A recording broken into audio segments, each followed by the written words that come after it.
नए कलेवर।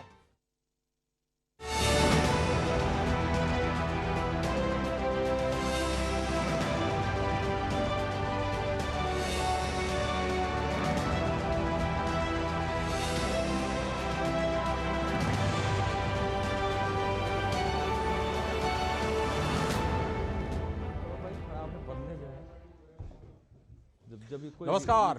आगामी लोकसभा चुनाव पर आधारित हमारा विशेष कार्यक्रम आम चुनाव 2024 राज्य नीति में आप सभी का बहुत बहुत स्वागत है। मैं हूं लाल चंद्र सिंह। राज्य नीति यानी कि राज्यों की चुनावी राजनीति, यानी कि अलग अलग राज्यों में क्या है इस बार के आम चुनाव का समीकरण।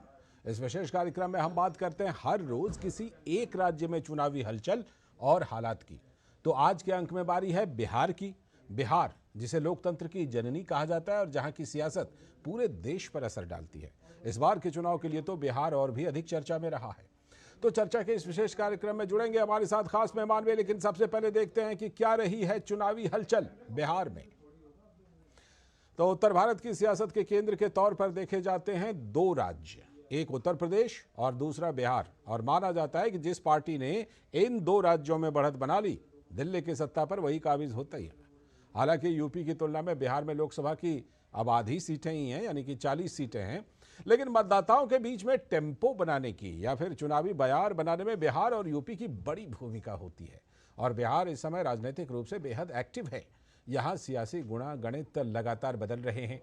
विपक्षी पार्टियों के इंडी गठबंधन बनाने का बीड़ा उठाने वाले नीतीश कुमार इस समय दोबारा एनडीए के साथ आ चुके हैं। ऐसे में तमाम सियासी समीकरण भी दोबारा बन रहे हैं और लालू प्रसाद यादव की आरजेडी और कांग्रेस के ऊपर फिर वही दबाव है जो 2019 के चुनावों में थी।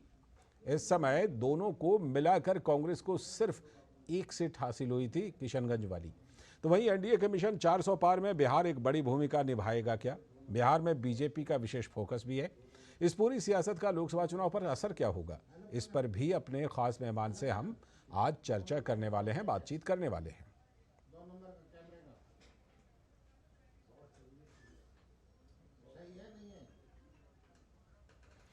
तो हम चर्चा करेंगे, बातचीत करेंगे, लेकिन जरा कुछ आंकड़ों पर, जो महत्वपूर्ण आंकड़े हैं उन पर जरा नजर डाल लीजिए। 2011 की जनगणना के अनुसार बिहार की कुल जनसंख्या 10.40 करोड़ है, यानी कि 11 करोड़ से थोड़ा सा कम। जहां पुरुषों की कुल जनसंख्या 5.42 करोड़ और महिलाओं की कुल जनसंख्या 4.98 करोड़ है। तो ये बात हो गई जनसंख्या की। और नवीनतम जनसंख्या गणना के अनुसार बिहार में साक्षरता दर में वृद्धि भी देखी गई है। तो ये आंकड़े देखिए, बिहार में औसत साक्षरता दर 61.80% है, जिसमें पुरुषों का 71.20% और महिलाओं का 51.50% है। लेकिन बिहार में जो साक्षरता दर है वो भारत का जो राष्ट्रीय औसत है 72.98 उससे कम ही है। बात मतदाता की कर लेते हैं। कुल मतदाता 7.64 करोड़ 2024 की सूची के मुताबिक, जिसमें पुरुष 4 करोड़ और महिला 3.64 करोड़ बिहार में है।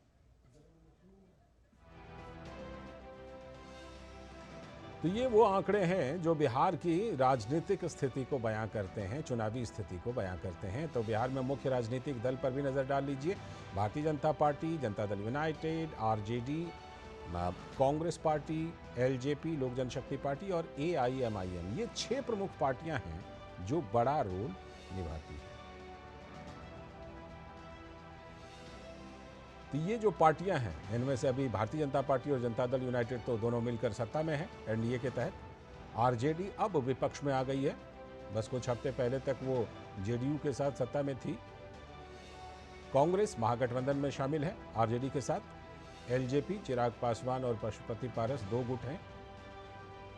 एआईएमआई हाल के दिनों में जो सीमांचल वाला इलाका है वहां पर एआईएमआई ने अच्छा प्रदर्शन किया है, अच्छी पकड़ बनाई है। आइए अब बात करते हैं प्रमुख दलों की, बात करते हैं बिहार के प्रमुख दलों के बारे में, जो कि विभिन्न गठबंधनों के में बड़ी भूमिका निभाते हैं। लेकिन क्या कुछ इस बार बिहार का समीकरण है? हम सीधे चलते हैं अपने मेहमानों के साथ। मेहमानों के पास चलते हैं। अरुण पांडे जी जो स्थानीय पत्रकार हैं, बिहार से जुड़ रहे हैं हमारे साथ, और अवधेश कुमार जी वरिष्ठ पत्रकार। आप इनको बराबर देखते सुनते रहते हैं, लेकिन मैं आपको बताऊं कि अवधेश कुमार जी का भी जो मूल रूप से ताल्लुक है ना, वो भी बिहार से ही है। तो वो भी बड़ी हमें बिहार के बारे में बड़ी रोचक बातें बताएंगे। अवधेश जी बहुत बहुत स्वागत, और साथ में हमारे साथ जो अरुण पांडे जी हैं उनका भी बहुत बहुत स्वागत। अरुण जी, इन दिनों तेजस्वी जी की यात्रा चल रही है बिहार में, और राहुल जी भी अब उसमें शामिल होने वाले हैं। तो क्या कुछ महागठबंधन इस बार कुछ बेहतरी की उम्मीद कर रहा है क्या? क्योंकि पिछली बार एक किशनगंज की सीट जो है वो हासिल हो पाई थी 2019 में, अब इस बार फिर से वही समीकरण बन गए हैं, एनडीए उसी तरह का बन गया है। जो आपने परिदृश्य राजनीतिक दिखाया है अभी, उम्मीद तो करनी ही चाहिए। उम्मीद नहीं करेंगे तो फिर दुकान कैसे चलेगी? तो सारे एफर्ट घर में ही बैठने होंगे। तेजस्वी ने अभी 10 दिनों की जन विश्वास यात्रा शुरू की है। आप जानते हैं, सत्ता से बाहर होने के बाद एक खींच भी होती है। वो कभी भाजपा को भी खींच थी जब नीतीश कुमार ने झटका दिया था आज से 18 महीना पहले। अब इस खींच भी है, और नेचुरल है कि आपने ठीक ही कहा कि लोकसभा जो बिहार में 40 सीटें हैं, पिछले चुनाव में तो राजद का खाता नहीं खुला था। 40 में 39 सीटों पर एनडीए का डंका बजा था। उसमें 100% जिसको कहा जाए रिजल्ट बीजेपी को 17 सीट लड़ी थी, 17 सीट जीती थी। और नीतीश कुमार तब 17 लड़े थे, 16 पर से उनकी जीत हुई थी। और एक जो आपने किशनगंज की चर्चा की, सिर्फ जो महागठबंधन था उसको किशनगंज एक सीट में खाता खोलकर इज्जत बचाई। अब परिदृश्य क्या है? अब बिहार में ठीक है, नीतीश कुमार दूसरी बार आ गए हैं, 9वीं बार चीफ मिनिस्टर बनने का उन्होंने रिकॉर्ड भी बना दिया है। और अब अभी हर रोज 29 तारीख को तेजस्वी की जन विश्वास यात्रा का समापन होगा। और जो आपने चर्चा की, यात्रा में तो नहीं, यात्रा के समापन के बाद 3 मार्च को पटना में महागठबंधन की रैली होने वाली है। और उस रैली में सोनिया जी को, राहुल गांधी को, और उस महागठबंधन में जो अभी इंडी अलायंस कहते हैं, जो भी बचा है नाम से भी, उसके नेताओं को आमंत्रित करने की तैयारी। स्वाभाविक जो मैंने आपसे चर्चा की कि राजद को बिहार में शून्य से शिखर पड़ जाने की का स्कोप है। अब वो शून्य है अभी, तो जितना भी कुछ करें। अब रही बात की कांग्रेस को राजद के कंधे पर चल रही है। बिहार में लालू प्रसाद ही उनके असली सखा हैं, और जो लालू तय करेंगे, अब उसमें तो उससे यहाँ लड़ने के लिए 5 से 6 सीटें मिले। ठीक है, मैं लौटता हूँ आपके पास अरुण जी, मैं आपके पास लौटता हूं सर, और आपसे ज़रूर जो पीछे के चुनाव हैं उसके बारे में भी मैं ज़रूर बात करूंगा। अवधेश जी के पास चलते हैं। अवधेश जी, जो हम देख रहे हैं कि कांग्रेस जिस तरह से कि वहां पर अब जाकर के शामिल होने वाली है तेजस्वी की यात्रा में, लेकिन एक चर्चा थी जब बात हुई कि भाई जनता दल यूनाइटेड को, नीतीश कुमार को प्रधानमंत्री नरेंद्र मोदी ने, भारतीय जनता पार्टी ने, एनडीए ने फिर से स्वीकार किया। सबसे ज़्यादा चर्चा ये थी कि किस लिए स्वीकार किया। उसमें सबसे बड़ी बात ये थी कि जो आगामी लोकसभा चुनाव है उसके मद्देनज़र एनडीए चाहती है कि 39 जो मिली थी वो तो मिले ही, हो सके तो 40वीं सीट भी मिल जाए। बिहार की जो स्थिति थी उसमें इस समय जो देश का वातावरण है, बिहार का वातावरण देश के वातावरण से अलग नहीं होता।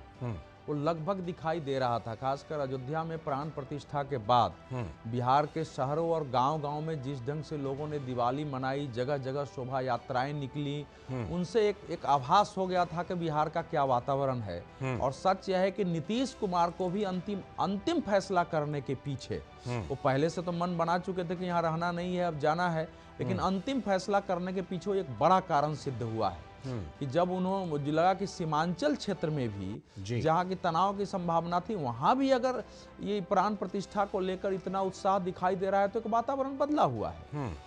भारतीय जनता पार्टी ने के आम कार्यकर्ता, वहां का कोई भी नेता इस पक्ष में नहीं था कि नीतीश कुमार को हम दोबारा साथ में लाएं। जो भाजपा के समर्थक है वो भी नहीं चाहते थे आम जनता के अंदर। तो ये नहीं है कि उसको पूरी दिल से लोगों ने स्वीकार कर लिया है, लेकिन नरेंद्र मोदी या भारतीय जनता पार्टी नेतृत्व के सामने जो इस समय एक सबसे बड़ा मैसेज देने का था देश भर में, कि जिस नीतीश कुमार ने INDIA की शुरुआत की थी और जो माना जा रहा है कि नरेंद्र मोदी और भाजपा के खिलाफ एक चुनौती देगा, तो वही व्यक्ति अगर टूट रहा है तो उसको शामिल करके पहला संदेश तो यही दो कि INDI ये कुछ है नहीं। क्योंकि अगर भाजपा से वैचारिक विरोध होता कि नहीं हम विचारधारा की लड़ाई लड़ रहे हैं, तो नीतीश कुमार तो हमारे साथ आते नहीं। तो एक तो INDI जो है वो कुछ है नहीं, उसका अस्तित्व तो नहीं है। दूसरा जो बात करें कि आइडियोलॉजी की लड़ाई है, वो कुछ नहीं है, वो केवल सत्ता के लिए लड़ाई है। तो दो बड़े संदेश देने में सफल रही है। अब जो आपका प्रश्न, ये बात सही है कि नीतीश कुमार कितना भी पाला बदलते हैं, उनका एक बेसिक वोट बैंक अभी भी बिहार में, इसको स्वीकार करना पड़ेगा। मतलब मैं तो चाहता हूं कि उस राजनीति से संन्यास लेकर के सम्मान पूर्वक और बिहार की राजनीति को थोड़ा पटरी पर आने दें, लेकिन उनका एक वोट बैंक है। तो अगर उसको पूरा कंसोलिडेट कर देते हैं एक साथ ना, तो वहां जिसको आप महागठबंधन कर रहे हैं, अब उसमें से महा तो नीतीश कुमार चले गए हैं, गठबंधन है, उसके लिए तो दिखाई कुछ नहीं पड़ रहा है। बड़ा संदेश है। आपकी बात को अगर मैं थोड़ा युद्ध के संदर्भ में कहूँ ना, तो युद्ध से पहले ही अगर दूसरे पक्ष के सेनापति को ही मिला लिया जाए तो वो उसका एक अलग संदेश चला जाता है। मैं लौटता हूँ, उससे पहले जरा कुछ दिलचस्प आंकड़े देख लेते हैं। बिहार में 40 लोकसभा सीटें हैं, जैसा कि हमने आपको बताया, जिसमें से 34 सीट सामान्य श्रेणी के और 6 सीट जो हैं वो आरक्षित श्रेणी के हैं।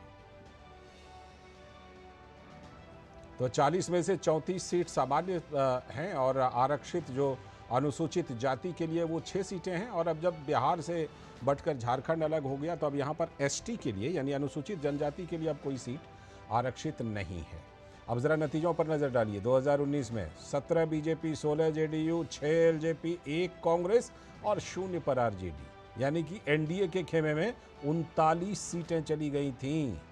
और उधर सिर्फ 1 सीट, किशनगंज वाली सीट कांग्रेस के हाथ लगी थी और RJD तो बिल्कुल 0 पर आउट हो गई थी। अब वोट शेयर को भी जरा देख लीजिए। भारतीय जनता पार्टी 24.05%, JDU 22.26%, 15.70% जो है वो RJD का है, 8.1% LJP का है और कांग्रेस का 7.85%। ये वोट शेयर है। और जरा क्षेत्र के हिसाब से देख लीजिए। सीमांचल में 4 सीट, पाटलिपुत्र मगध में 10 सीट, मिथिलांचल में 10, भोजपुर में 8, कोशी में 5, चंपारण में 3। ये सीटें हैं, सीटों का बंटवारा भौगोलिक दृष्टि से। अगर बिहार के क्षेत्र को देखिए, इलाके को देखिए, तो ये जो आंकड़े हैं दिलचस्प हैं और बिहार की पूरी जानकारी ये देते हैं। देखिए सीमांचल में पिछली बार कैसा नतीजा रहा था। BJP 1, Janata Dal United 2, LJP 0, Congress 1, RJD 0। Pataliputra Magadh वाले इलाके में 3 बीजेपी। इसी तरह से आप अपने स्क्रीन पर जो देख रहे हैं, अलग अलग इलाकों में कैसा प्रदर्शन रहा था इन पार्टियों का। 2019 के ये नतीजे हैं। तो 2019 के नतीजे सीटों की संख्या के लिहाज से आप अपने टेलीविजन स्क्रीन पर देख लेते हैं।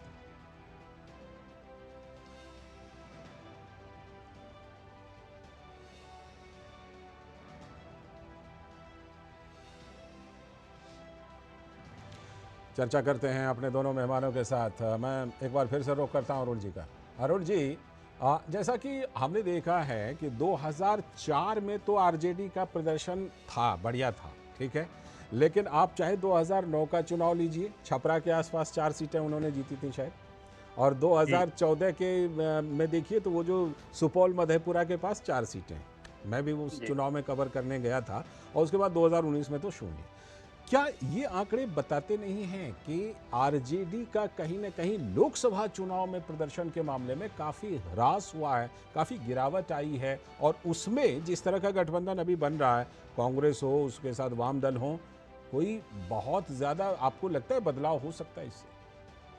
नहीं, देखिए कोई वोट तो नहीं जुटा है। ये बात सही है कि लोकसभा चुनाव के बाद विधानसभा चुनाव, और विधानसभा में जो गठबंधन था उसमें अकेले RJD कांग्रेस एक साथ थी, उसमें RJD सबसे बड़े दल के रूप में 79 सीट जीती थी, ठीक है, और 78 सीट बीजेपी जीती थी। तो थोड़ा सा देखिए, लोकसभा विधानसभा के चुनाव में अलग अलग चुनावी परिदृश्य होते हैं, नतीजे आते हैं, लेकिन NDA के फोल्ड में तो अभी कुछ और जुटे ही हैं। जैसे मांझी इधर आ गए, पिछली बार मांझी साथ नहीं थे जी, और फिर उस तरह से तो NDA के पास तो कोई जो नई पार्टी भी जुटी है जी, और जो पिछले चुनाव में जो कुछ विक्रिंग थी वो कहीं ना कहीं मिलता जुटता दिख रहा है। तब रही बात कि 40 में जब 39 सीट जीतने वाली पार्टी, जैसे कोई क्लास में फर्स्ट लेता है उसको ज्यादा मेहनत करने की जरूरत है। अवधेश जी बता रहे थे, एक झटका तो सचमुच में इंडिया अलायंस को, जो बिहार में उस गठबंधन के सूत्रधार थे वही आ गए इधर, बिल्कुल, तो ये बड़ा झटका था कांग्रेस के लिए। दूसरी एक बात मैं मानता हूँ कि बीजेपी कोई जोखिम नहीं लेना चाहिए। 17 सीट तो वो जीती थी, तब नीतीश कुमार का भी बिहार में नेतृत्व था, इसको इनकार नहीं किया जा सकता है। पूरे देश में बात सही है कि नरेंद्र मोदी के नाम, चेहरे पर और काम पर, ठीक है, 5 साल तो हो चुके थे प्रधानमंत्री के, वोट मिलते यहाँ, लेकिन एक कॉम्बिनेशन जो बिहार में, या कहिए कि जाति समीकरण में, अवधेश जी भी हमारे बिहार के ही हैं, वो हमसे थोड़ा ही कम दर्द मर्म को समझते हैं।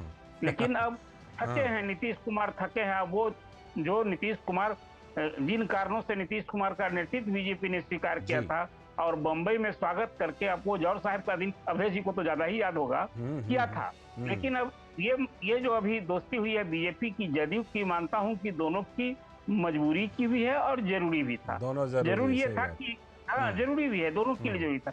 कोई क्यों जोखिम, जब 40 सीट है बिहार में और 39 जीते हुए हैं, तो फिर कॉम्बिनेशन को फिर से उसमें अब मांझी भी इधर आ गए हैं। पिछली बार मांझी नहीं थे इधर, और फिर उसमें जो स्थिति है वो निर्दलीय सुमित भी इधर हैं, उपेंद्र कुशवाहा भी इधर हैं। तो कुल मिलाजुलाकर बिहार में जो इधर का ब्लॉक थोड़ा ज्यादा मजबूत नजर आ रहा है, पहले से भी ज्यादा मजबूत। अवधेश जी के पास मैं चलता हूँ। अवधेश जी, जिस तरह के हम देखते हैं कि एलजेपी, लोक जनशक्ति पार्टी, अब हम जानते हैं कि ये 2 हिस्से में है, चिराग पासवान और पशुपति पारस। हालांकि बात उठती है कि शायद एक प्लेटफॉर्म पर आ जाए, लेकिन जो वोट बैंक है एलजेपी जैसी पार्टियों का, एक तो वो कि कितना मददगार साबित होगा, अभी जो अरुण जी जिक्र कर रहे थे कि जीतन राम मांझी भी अब इधर आ चुके हैं। दूसरी बात ये कि क्या कहीं ना कहीं जो परंपरागत वोट आरजेडी का माना जाता था, जिसका मैं जिक्र कर रहा था कि 2004 के बाद अच्छा प्रदर्शन आरजेडी नहीं कर पाई है, लोकसभा चुनाव में क्या उनका वो वोट कहीं दूर चला जाता है? नहीं, थोड़ा सा आपको इसको और विस्तारित करना पड़ेगा। देखिए, बिहार के लोगों ने लालू यादव के पूरे परिवार को, उनके पूरे पार्टी को 5 चुनाव में लगातार हराया।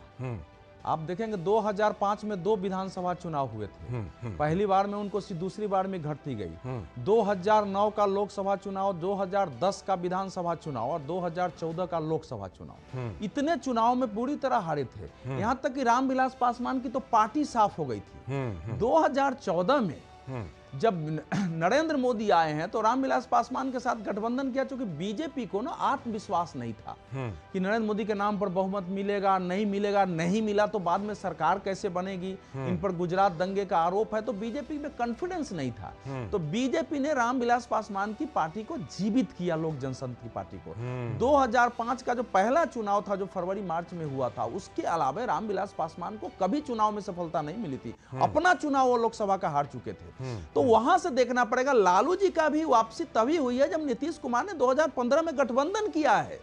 ऐसे नहीं हुआ था, बिल्कुल, तो वो संजीवनी मिल गई है। हाँ, तो वहां से आपको देखना पड़ेगा कि बिहार के लोगों की वो जो वोट बैंक था वो बचा हुआ है। 2010 का चुनाव था, 22, आप देखिए 18% वोट और 22 सीटों तक आरजेडी सिमट गई। बिल्कुल, बिल्कुल। तो इसीलिए आप ये बना है, तो निकला है अब आकर के, ये नीतीश के साथ आए हैं। एक प्रकार से उन्होंने वातावरण बनाया। नीतीश का एक वोट बैंक, लालू जी का वही 15, 16, 17, 18% के आसपास वोट बैंक है। लेकिन वो भी लोकसभा चुनाव में, जब इस समय कोई पार्टी, नरेंद्र मोदी का एक नाम है, दूसरा नरेंद्र मोदी ने एक देश का भी एक विजन दिया है कि हमको इस चुनाव में क्या करना है, 2047 तक क्या करना है। हिंदुत्व का एक माहौल है पूरे भारत में, जिससे बिहार भी प्रभावित है।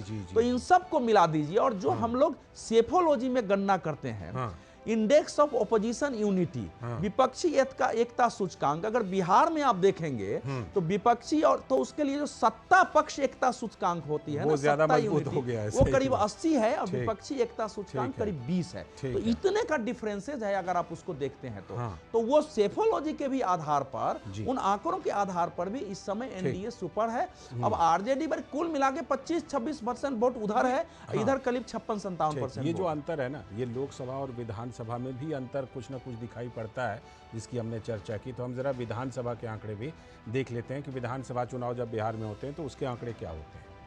तो बिहार में कुल 243 सीटें हैं, विधानसभा सीटें आती हैं, जिनमें से 203 सीटें सामान्य की हैं, 38 सीट अनुसूचित जाति के लिए और 2 सीट अनुसूचित जनजाति के लिए आरक्षित है। लोकसभा की सीट तो कोई अनुसूचित जनजाति के लिए नहीं है, लेकिन विधानसभा में 2 सीटें हैं, आरक्षित हैं। देखते हैं 2020 का कैसा बिहार विधानसभा चुनाव का नतीजा रहा। सामने है आपके, ये आरजेडी के पास अभी फिलहाल 2020 के चुनाव के नतीजे के बाद 64 सीटें, बीजेपी के पास ये बिहार विधानसभा 2020 के चुनावी नतीजे, मुझे लगता है कि इसमें कुछ नहीं, इसमें थोड़ी गड़बड़ियाँ हैं। हाँ, इसमें गड़बड़ियाँ हैं। 78 79 थी आरजेडी की, 78 थी बीजेपी की, है ना? अभी है जनता दल यूनाइटेड की 43 वगैरह के आसपास थी।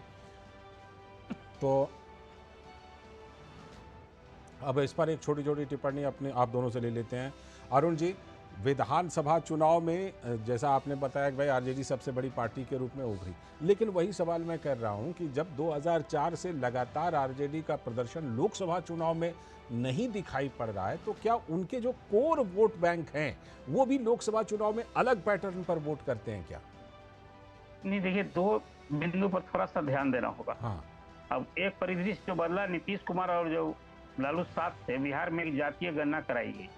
एक बात सही है कि आजादी के बाद बिहार पहला राज्य था जहां जातीय सर्वे हुआ, जातीय गणना जिसको आप कहें, और उसमें एक तस्वीर दिखाई गई कि 65% अति पिछड़े और पिछड़े जाति, 20% मुसलमान हैं और 22% लगभग दलित हैं। एक जो तस्वीर आई है, अभी 20% मुस्लिम है अभी, और उसके बाद बिहार में सर्वाधिक आरक्षण 75% आरक्षण लागू करने वाला भी बिहार ने एक अपना रोड मैप दिखा दिया। हाँ, बिल्कुल। एक तो यह है। दूसरा, एक चीज आपको यह ध्यान देना होगा कि नीतीश कुमार अब इधर आए हैं तो उनकी पहले से जो उनकी विश्वसनीयता थी वो है क्या जी?